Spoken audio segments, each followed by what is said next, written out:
안녕하세요. 출산이 5일 남은 마이사입니다. 임신한 지 39주가 된 기념으로 주수별 증상에 대해서 이야기를 해볼까 하는데요. 사람마다 증상이 다 달라서 참고 정도로만 보시면 될 것 같고 영상 바로 시작하겠습니다.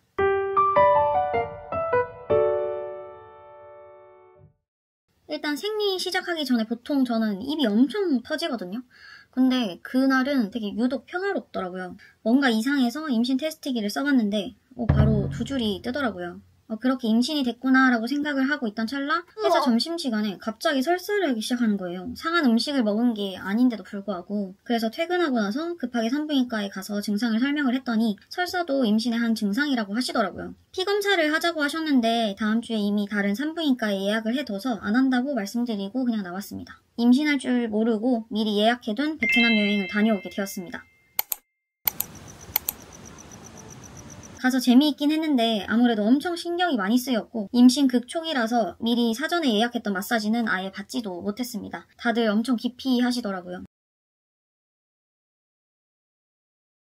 그래서 네일만 받았는데 처음엔 되게 만족스러웠거든요. 근데 나중에 젤네일 제거하는 게 되게 귀찮았고 또 제가 내성 발톱이 있는데 이 발톱이 되게 얇아진 상태에서 발톱이 자라다 보니까 나중에 발에 염증이 생기기 시작하더라고요. 그래서 임신했는데 내성 발톱 수술을 할 수 있는 것도 아니고 약을 먹을 수도 있는 게 아니라서 꽤 한동안 이걸로 고생을 했어서 아예 지금은 네일 생각을 접었습니다. 저는 네일이 맞지 않나 봐요.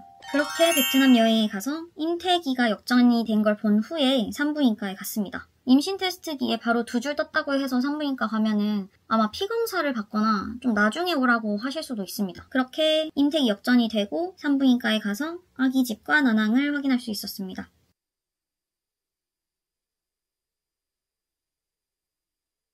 그리고 병원에서 임신 확인서를 바로 발급받은 후에 회사에 단축근무 신청을 바로 신청했습니다. 너무 임신 초기라서 회사에 이 사실을 알리는 게 맞는지 고민을 좀 많이 했는데요. 일단은 극초기니까 더더욱이 2시간 단축 근무가 필요하다고 생각을 했고 나중에 유산이 된다면 유산 휴가도 받아야 했기 때문에 굳이 안정기까지 버틸 이유는 없다고 생각을 했습니다.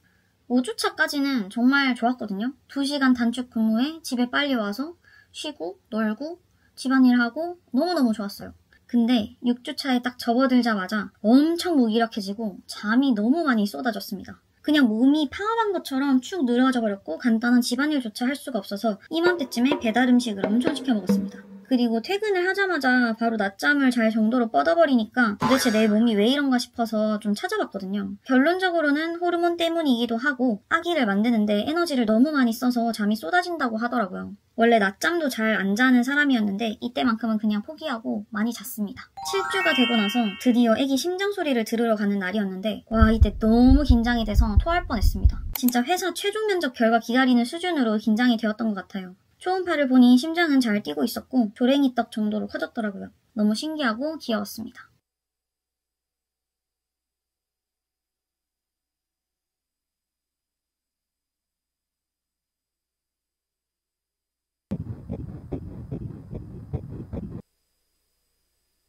이제 9주가 되니 하리보 정도로 커졌고 탯줄이 생겼고 난항은 점점 사라지는 중이었습니다.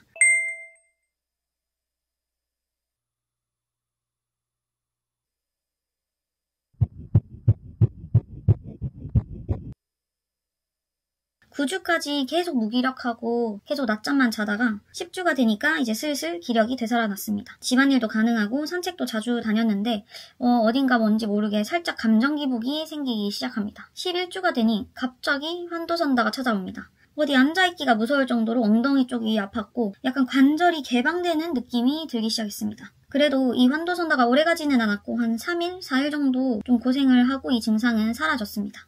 12주에는 기형아 검사를 하는 날이었는데 주변에서 다들 니프티 검사를 하더라고요. 아무래도 성별을 빨리 알 수 있고 기형아 검사에 대한 결과도 빨리 받을 수 있어서 그런 것 같았습니다. 비용이 한 50에서 60만 원 정도기는 한데 좀 비싸더라도 바우처 100만 원 받은 게 있으니까 다들 그걸로 많이 이용해서 니프티 검사를 하시더라고요. 근데 저희는 좀 돈을 아끼고자라는 생각으로 기형아 검사 그냥 1차, 2차 검사를 하려고 마음을 먹고 있었는데 갑자기 목투명대가 너무 두껍다고 하시는 거예요. 한 4mm 정도였는데 이게 좀 심각한 수준이었고 기형아 확률이 엄청나게 올라갈 정도의 두꺼운 그런 결과였습니다. 그래서 선생님이 니프티 검사나 일반 기형아 검사로는 안 된다라고 하셔서 그 주수에 맞는 확진 검사인 육무막 검사를 당일 진행하게 되었습니다. 육무막 검사 비용은 병원마다 다 다르겠지만 저희는 한 150만 원 정도 금액이 들었던 것 같고 이때 이미 바우처를 다 쓰게 됩니다. 그리고 유산의 확률이 어느 정도 있다는 게 좀 걱정이 되긴 했지만 아무래도 확진 검사이기 때문에 그날 당일 바로 검사를 진행을 했습니다.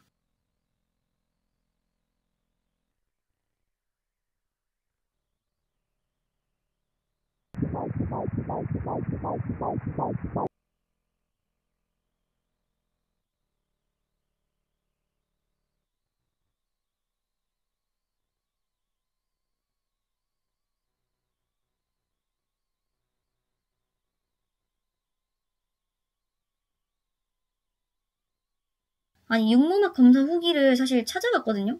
근데 보통 안 아프다고 하던데 저는 너무 아파가지고 진짜 눈물 줄줄 흘리면서 받았습니다. 그리고 육무막 검사가 태반을 채취하다 보니까 아기를 피해서 이렇게 주사를 좀 잘 넣어야 되고 그리고 태반 채취하는 게 약간 지방흡입 수술처럼 콸콸콸 하면서 이제 빨아들이는 그런 검사더라고요. 여튼 너무너무 아팠고 다시는 받고 싶지 않은 그런 검사입니다. 그리고 육무막 검사를 하게 되면 일단 1차, 2차, 미세결실까지 검사 결과를 받아야 되고 기다려야 하는데 그 결과를 받기까지 정말 피가 마르는 경험을 했습니다. 아마 이때 육무막 검사하고 나서는 제정신이 아니었던 것 같습니다. 그렇게 검사를 받고 난 다음 날에 전화가 와서 1차 육무막 검사는 정상으로 나왔습니다. 여기서 볼 수 있는 결과는 5대 염색체 이상에 대한 결과인데요. 일단 다운 증후군, 에드워드 증후군, 파타우 증후군, 터너 증후군, 클라인헬터 증후군 이 5개에 대한 검사에서 정상으로 떴다는 뜻이지 2차 육무막 검사와 미세결실에서 또 어떤 결과가 나올지 모르니까 일단은 안심하기에는 좀 이른 그런 결과라고 보시면 될 것 같습니다. 그래서 계속 마음이 심란했고 나머지 검사 결과는 임신 중기와 후기 때 말씀드리도록 하겠습니다.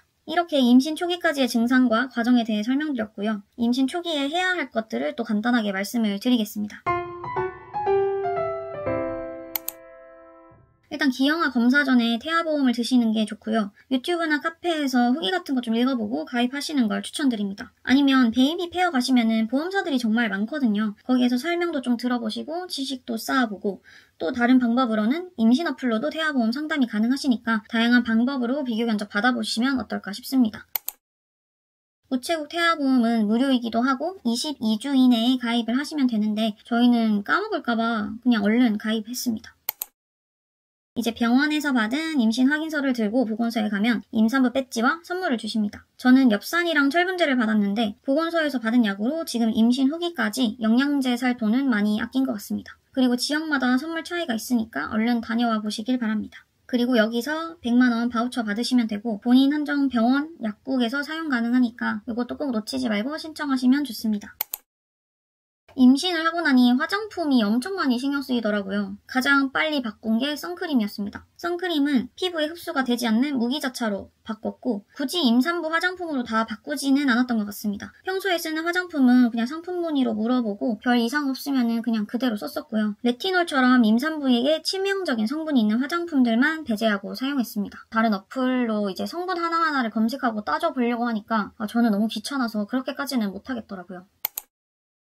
임신 초기에 가장 고민인 게 바로 튼살인 것 같은데요. 진짜 튼살 크림을 살까 말까 정말 고민을 많이 했거든요. 근데 이 영상을 보고 그냥 튼살 크림은 사지 않았습니다. 그래서 기존에 쓰고 있는 바디로션으로 잘 버텼고요. 튼살은 약간 사바사인 것 같습니다. 튼살 크림을 아무리 발라도 튼살이 생기는 사람이 있고 안 생기는 사람이 있는 것 같습니다. 저도 사실 튼살 크림을 안 바르고 그냥 일반 바디로션만 발랐는데 39주인 지금도 튼살은 없고요. 그냥 건조할 때마다 한 번씩 바르고 있는 수준입니다. 임신 초기에 산부인과에 가면 항상 듣는 말이 있습니다. 출혈은 없으셨나요? 저는 임신 초기 때 아예 어두운 속옷은 배제하고 다 밝은 속옷으로 바꿔서 착용을 했습니다. 왜냐면 임신 초기에는 출혈을 봐야 되고 임신 중기에도 출혈과 분비물 상태, 냄새 이런 걸 봐야 되기 때문에 밝은 속옷을 입는 게 좋고 그리고 임신 후기에는 이슬이 비쳤는지 또 그때도 출혈이 있는지 그런 걸 봐야 되기 때문에 특히나 밝은 속옷으로 미리 좀 바꿔놓으시는 게 어떨까 싶습니다.